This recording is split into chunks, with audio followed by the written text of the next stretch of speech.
এই 4 প্রকার সন্তানের উল্লেখ বিভিন্ন হাদিসের মধ্যে আছে। এক এক হাদিসে এক এক প্রকারের সন্তানের কথা বলা হয়েছে।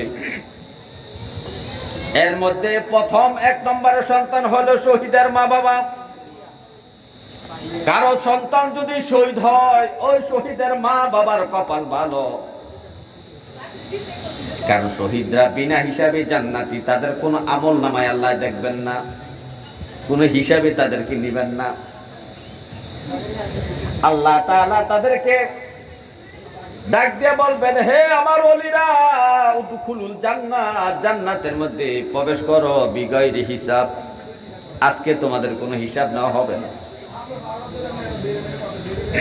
কারণ যেদিন শহীদ হইছ, তোমার শরীরে রক্ত জমিনে পড়ার সাথে সাথে তোমার জীবনের গুনাহগুলো মাফ হয়ে গিয়েছে, তোমার জন্য জাহান্নাম হারাম হয়ে গিয়েছে। শহীদের মা বাবা, যে মা বাবা শহীদ সন্তানের মা বাবা হইতে পারছে, ওই সমস্ত মা বাবার কপাল ভালো, তাদের কপাল ভালো। নবীজি যখন যুদ্ধ করে, যুদ্ধ শেষ করে মদিনার মধ্যে প্রবেশ করবেন, মদিনার শহরে, তখন নবীজি উঠে চড়ে মদিনার দিকে যাচ্ছেন। মদিনার শহরের কাছাকাছি আসার পরে এক বৃদ্ধ মাকে নবীজি দেখলেন। ওই বৃদ্ধ মহিলাকে দেখে নবীজি তাকে চিনলেন, বৃদ্ধ মহিলাও নবীজিকে চিনলেন। নবীজি ও বৃদ্ধ মহিলার কাছে ওট থামাইয়া বলতেছে, বুড়িমা, ও মা, আপনি কি অমুকের মা না? মহিলা বলে, ইয়া রাসূলুল্লাহ, আমি অমুকের মা। নবীজি বললেন, আপনি সুসংবাদ গ্রহণ করুন, আপনার সন্তান যুদ্ধের মধ্যে শহীদ হয়েছে। আপনার সন্তানকে যুদ্ধের ময়দানে দাফন করে আসছি। আপনি অতি ভাগ্যবান মহিলা, আপনি অতি ভাগ্যবান মহিলা। যে মহিলা সন্তানের টেনশনে মদিনা থেকে বাইর হইয়া যুদ্ধের ময়দানের দিকে পাগল পারা হয়ে রওনা দিয়েছেন। হায় হায় হায়, আমার সন্তানের কি হইল? সন্তানের সন্তানের খোঁজ নেওয়ার জন্য মদিনা থেকে বাইর হইয়া যুদ্ধের ময়দানের দিকে দৌড়াচ্ছে।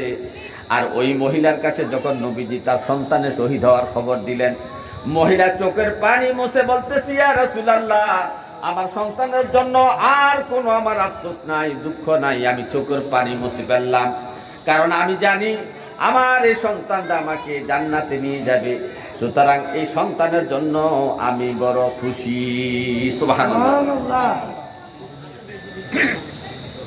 শহীদ সন্তানের মা বাবা হওয়া এটা ভাগ্যের ব্যাপার। কারণ অনেক সাহাবাই কেরাম চেষ্টা করেছেন শহীদ সন্তানের মা বাবা হওয়ার জন্য, কিন্তু ওনারা শহীদ সন্তানের মা বাবা হতে পারেন নাই। অনেক যুদ্ধ অংশগ্রহণ করেছেন, কিন্তু গাজী হইয়া ফিরছেন, কিন্তু শহীদ হতে পারেন নাই। এই জন্য আজকে যাদের মা বাপ, যারা শহীদের মা বাপ হয়েছেন, তাদের কপাল ভালো। কিন্তু শহীদ হইতে হবে দেশ প্রেমের জন্য, ইসলামের জন্য শহীদ হইতে হবে, নবীর প্রেমে শহীদ হইতে হবে। কিন্তু রাজনীতির জন্য মারামারি করে আপনি শহীদ হইবেন, দুনিয়ার জন্য, দুনিয়ার স্বার্থের জন্য, দুনিয়ার সম্মানের জন্য শহীদ হইবেন, এটা শহীদ হিসাবে গ্রহণ করা হবে না। শহীদের দরজাটা খুবই মর্যাদাশীল দরজা। ওই শহীদের মা বাবা হওয়াটা প্রত্যেকটা মা বাবার জন্য একটা সৌভাগ্য। 2 নম্বর সন্তান হইল কোরআনে হাফেজ। কোরআনে হাফেজের মা বাপ যারা হয়েছেন, ওই সমস্ত মা বাবা ভাগ্যবান। হাদিস শরীফের মধ্যে আছে, নবীজি বলছেন, হে আমার উম্মত, যে ব্যক্তি কোরআন শরীফ মুখস্থ করলো, এই কোরআনের শরীয়তের হুকুম হাকাম অনুযায়ী কোরআনের নির্দেশনাবলী পালন করলো, আমল করলো, যথাযথভাবে কোরআনের বিধিবিধানগুলোকে মান্য করলো, এই মান্য করে যদি এই ব্যক্তিরা দুনিয়া থেকে বিদায় নিতে পারে, এই কোরআনে হাফেজকে হাসরের মাঠে তার ফ্যামিলির, তার পরিবারের 10টা মানুষ যারা জাহান্নামী বলে আল্লাহর কাছে গৃহীত হয়েছেন, যাদের সিদ্ধান্ত হয়েছে তারা জাহান্নামে যাবে, এমন 10 জন ব্যক্তিকে ওই কোরআনে হাফেজ, ওই হক্কানি আলেম সুপারিশ করে, তার ফ্যামিলির 10টা, তার আত্মীয় স্বজন সহ 10 জন ব্যক্তিকে সুপারিশ করে সে জান্নাতে নিতে পারবে। নবী বলেছেন সুবহানাল্লাহ। এই কোরআনে হাফেজের সন্তান, কোরআনে হাফেজ সন্তানের বাবা মা যারা হয়েছেন তারা সৌভাগ্যবান। এই কোরআনে হাফেজ সন্তান যত কোরআন তেলাওয়াত করবে এর একটা অংশ মরা মা বাবার কবরে প্রতিদিন পৌঁছতে থাকবে। আল্লাহর এক বুজুর্গ ব্যক্তি রাস্তা দিয়ে হাঁটতে লাগছিলেন, হঠাৎ করে সামনে একটা কবরস্থান দেখতে পাইলেন। ওই বুজুর্গ ব্যক্তির প্রতিদিনে তার একটা অভ্যাস ছিল, রাস্তা দিয়ে হাঁটতে গেলে কবরস্থান দেখলেই জিয়ারত করতেন, কবরবাসীদের জন্য সূরা কেরাত করে হাদিয়া পেশ করতেন, মুনাজাত করতেন, তাদের পক্ষ থেকে মাফ চাইতেন। আল্লাহর এই বুজুর্গ ব্যক্তি রাস্তা দিয়ে হাঁটতে যায়, যখন কবরস্থান দেখলেন, এই কবরস্থানের পাশে দাঁড়িয়ে জিয়ারত করে তাদের জন্য দোয়া করলেন। আল্লাহর এই বুজুর্গ ব্যক্তি বসুরিয়াতা ছিল, অন্তর্দৃষ্টি খোলা ছিল। আল্লাহর এই ওলি জিয়ারত শেষ করে তার কর্মস্থলে যাইয়া সন্ধ্যাবেলা বাড়িতে পৌঁছলেন। এশার নামাজ পড়ে যখন শুইলেন, তখন হঠাৎ করে তার স্বপ্নে আসলেন। স্বপ্নের মধ্যে পড়ে গেলেন। স্বপ্নের মধ্যে পড়ে দেখতেছেন ওই যে দিনের বেলা জিয়ারত করে কবরস্থানে যে নেকগুলা বন্টন করে, নেকগুলা তাদের কবরে দিয়েছিলেন। দিনের বেলা যে কবরস্থান জিয়ারত করেছিলেন, যে হাদিয়াটা এই কবরবাসীদেরকে দিয়েছিলেন, এই তার হাদিয়াটা বন্টন হচ্ছে। স্বপ্নের মাধ্যমে দেখতেছেন বন্টন হচ্ছে। ফেরেশতারা তার এই হাদিয়ার নেকগুলা প্রত্যেকটা কবরবাসীর প্রত্যেকটা কবরের মধ্যে সওয়াবগুলা বন্টন করে দিচ্ছেন। এই সওয়াবগুলা নেওয়ার জন্য কবর থেকে নারী পুরুষ সবাই উঠে আসছে ফেরেশতাদের কাছে। আল্লাহর ওলি স্বপ্নে দেখতেছেন, কিন্তু আল্লাহর ওলি খেয়াল করে দেখতেন একটা কবরের মধ্যে একটা বৃদ্ধ মহিলা, উনি কিন্তু সওয়াব নেওয়ার জন্য ওই জিয়ারতের এই যে হাদিয়াটা পেশ করছিলেন, সেই সওয়াবটা নেওয়ার জন্য মহিলাটা আসলেন না। আল্লাহর ওলি স্বপ্নের মধ্যে মহিলাকে প্রশ্ন করলেন, বুড়ি মা, সব কবরবাসীরা নেক নেওয়ার জন্য ফেরেশতার সামনে হাজির হইল, আপনি কেন কবর থেকে উঠে আসলেন না নেক নেওয়ার জন্য? এই বুড়ি মহিলা বলতেছে, হে আল্লাহর ওলি, আমার সওয়াব নেওয়ার জন্য, জিয়ারতের সওয়াব নেওয়ার জন্য ওখানে আমার যাওয়ার দরকার নাই। আল্লাহর ওলি প্রশ্ন করে, কেন দরকার নাই? মহিলা বলতেছে, আল্লাহর ওলি গো, আমি দুনিয়ায় জীবিত থাকতে আমার একটা সন্তানকে কোরআনে হাফেজ বানাইছিলাম। তার বাবার মৃত্যুর পরে আমি অনেক কষ্ট করে, অনেক পরিশ্রম করে আমার সন্তানটাকে কোরআনে হাফেজ বানাইছিলাম। আমার এই সন্তানটা বাগদাদের জমিনে ব্যবসা করে, ব্যবসার ফাঁকে ফাঁকে সময় সময় সে 24 ঘন্টা কোরআন তেলাওয়াত করে। যখন সে দোকানের মধ্যে বসে, যখন কাস্টমার থাকে, তখন মনে মনে সে কোরআন তেলাওয়াত করে। আর যখন কাস্টমার থাকে না, তখন নির্দিষ্ট জায়গায় বসে বসে সে উচ্চ আওয়াজে কোরআন তেলাওয়াত করতে থাকে। আমার সন্তানকে আমি কোরআনে হাফেজ বানানোর কারণে সন্তান যতদিন কোরআন শরীফ পড়ে, কোরআন তেলাওয়াত করে, কোরআন খতম করতেছে, সব কিছুর যা যা নেক আমার কবরে প্রতিদিন আসতে আছে। জোরে জোরে বলেন সুবহানাল্লাহ। সুবহানাল্লাহ। প্রতিদিন কবরে সব আসতেছে। এখন আল্লাহর ওলি হঠাৎ করে ঘুম ভেঙে গেল। আবার কিছুদিন পরে এই রাস্তায় যাওয়ার সময় আবার ওই কবরস্থান সামনে পড়লো, আবার জিয়ারত করলেন। জিয়ারত করে ওনার কাজ শেষ করে আবার বাড়িতে গেলেন। রাতের বেলা আবার ঘুমাইলেন, স্বপ্নের মধ্যে আবার পড়লেন, ওই আবার সব বন্টন হচ্ছে, তার জিয়ারতের সব। হঠাৎ করে দেখতেছেন যে মহিলাটা ওই কবরস্থানে বসে থাকতো, নেক নেওয়ার জন্য আসতো না, আজকে ওই মহিলাটা নেক নেওয়ার জন্য কবর থেকে উঠে আসছে। তখন মহিলার কাছে যে প্রশ্ন করলেন, হে আল্লাহর বান্দি, আমি গতবার অর্থাৎ কিছুদিন আগে যখন কবর জিয়ারত করলাম, সওয়াবের জন্য আসলেন না, আপনার সন্তান কোরআন তেলাওয়াত করে আপনার কবরে হাদিয়া পাঠায়, কিন্তু আপনি যে আজকে সওয়াব নেওয়ার জন্য আসলেন, কাহিনীটা কি? তখন আল্লাহর ওলির সামনে ও মহিলা বলতেছে, হে আল্লাহর ওলি, কিছুদিন আগে আমার সন্তানটা দুনিয়া থেকে ইন্তেকাল করেছে। ইন্তেকাল করার কারণে আমার সন্তান আর কোরআন তেলাওয়াত করে না, আমার কবর আর কোরআন তেলাওয়াতের হাদিয়া আসে না, যার কারণে দুনিয়া থেকে সব আশা বন্ধ হয়ে গেছে। যার কারণে সব নেওয়ার জন্য, আপনার জিয়ারতের হাদিয়া নেওয়ার জন্য আমি ফেরেশতাদের কাছে হাজির হয়েছি। তখন আল্লাহর ওলি তো মহিলাকে প্রশ্ন করতেছে, ওরে আল্লাহর বান্দে, আপনার সন্তান কোন এলাকায়, কোন জায়গায়, কোন বাজারে ব্যবসা করে? মহিলা সব ঠিকানা বললেন। যাওয়ার পরে উনি ওই জায়গার তল্লাশি নিয়ে দেখলেন যে ঠিকই আল্লাহ ওই কোরআন হাফেজ বান্দারা দুনিয়া থেকে বিদায় নিয়েছেন। তো এই কথা বলার উদ্দেশ্য হলো, কোরআন হাফেজের মা বাবা অতি ভাগ্যবান। কোরআনে হাফেজের মা বাবা হওয়া, কোরআনে হাফেজের দাদা হওয়া, কোরআনে হাফেজের নানা হওয়া, এটা সৌভাগ্যবান ব্যক্তির কপালে জুটে। সবার ভাগ্য যদি কোরআনে হাফেজের বাবা হওয়া যায়, তো তাহলে সবারই মনে ইচ্ছা আছে কোরআনে হাফেজের বাবা হওয়া। কিন্তু আল্লাহ তাআলার কাছে মুনাজাত করতে হবে, রব্বে কারীম আমাকে কোরআনে হাফেজের বাবা বানান। আর কোরআনে হাফেজের বাবা যদি আমার ভাগ্যে না থাকে, মাবুদ গো আমাকে কোরআনে হাফেজের দাদা বানায়া দেন। আর কোরআনে হাফেজের দাদাও যদি আমার ভাগ্যে না থাকে, মাওলা গো আমাকে কোরআনে হাফেজের নানা বানায়া দেন।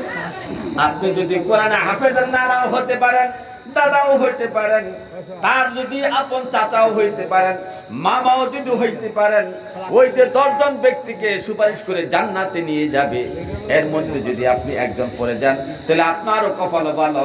এই কোরআন হাফেজের মহব্বতে তার আওলাদের কারণে আপনিও জান্নাতবাসী হয়ে যেতে পারবেন বিনা হিসাবে। জোরে জোরে বলেন সুবহানাল্লাহ। 3 নাম্বার হলো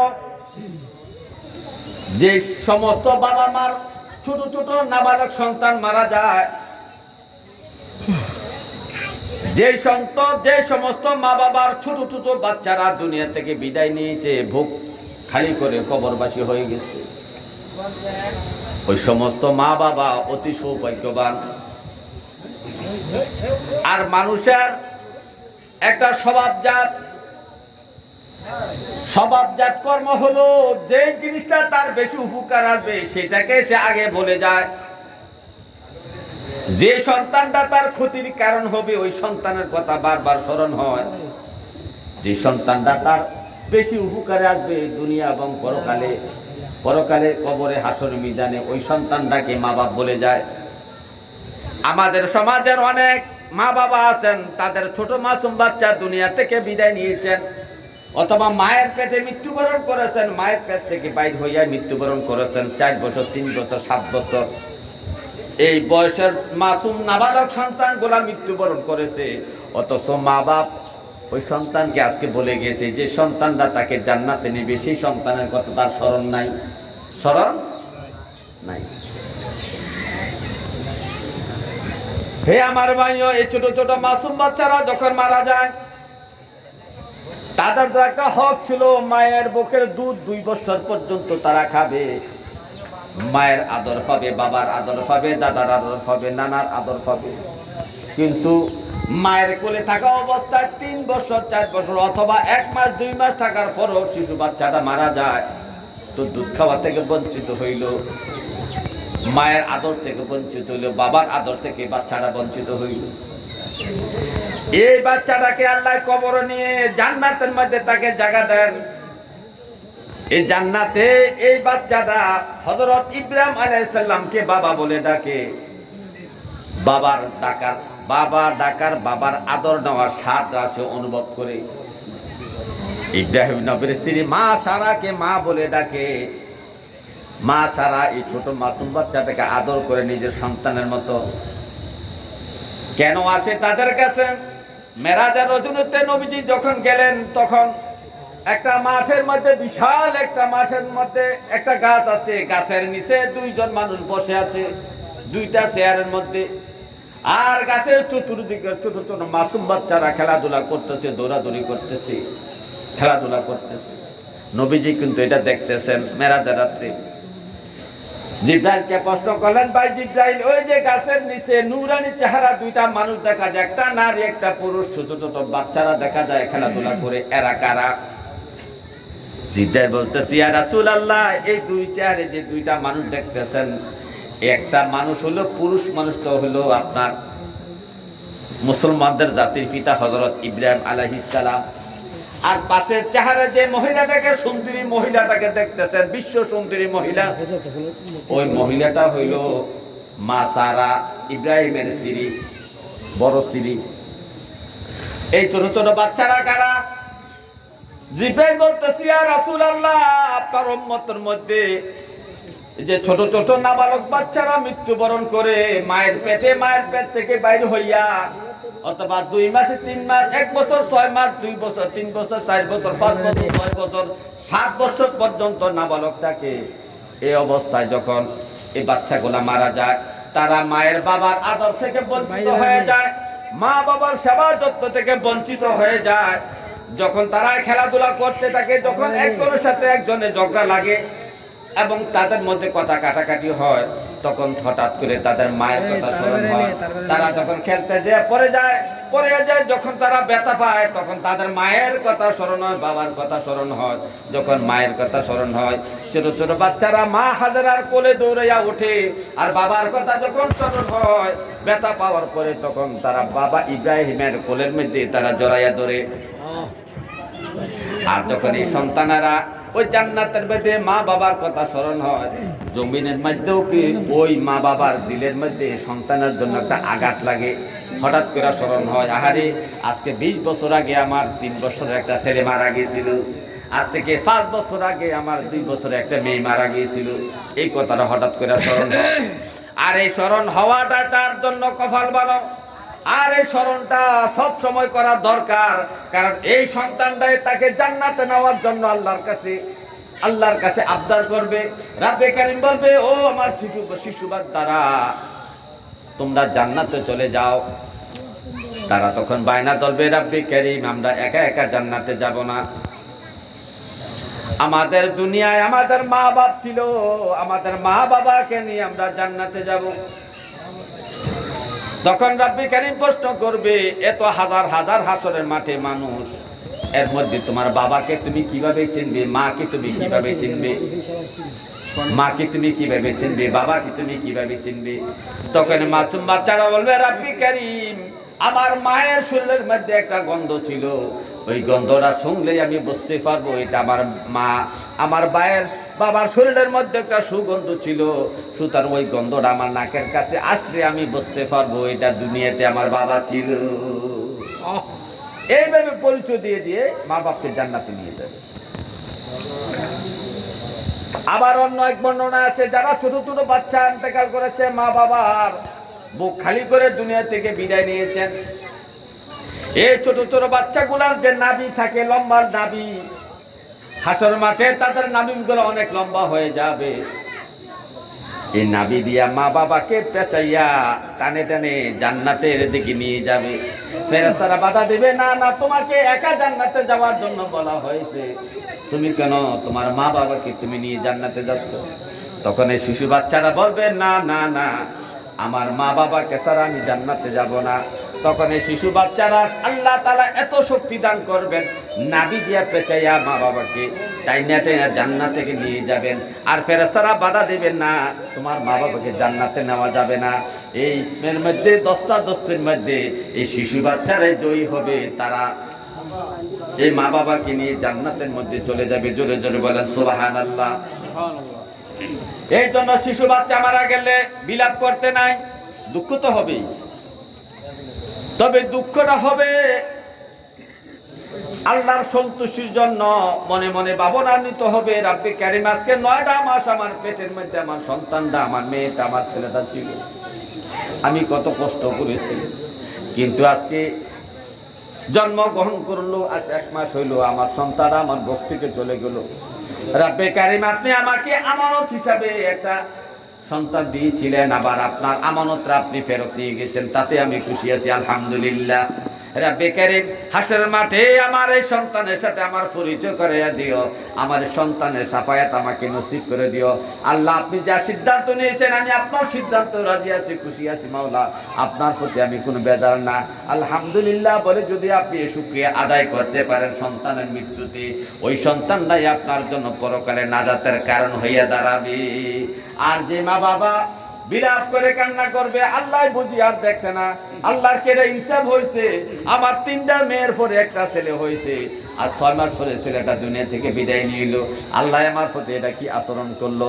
এই সমস্ত আল্লাহকে গালমন্দ করবে, গালি দিবে, আল্লাহর বিরুদ্ধে খারাপ মন্তব্য করবে যে সমস্ত মা বাপ, ওই মা বাপ ওই ছোট শিশু বাচ্চার সাফায়াত থেকে বঞ্চিত হয়ে যাবে, বঞ্চিত হয়ে যাবে।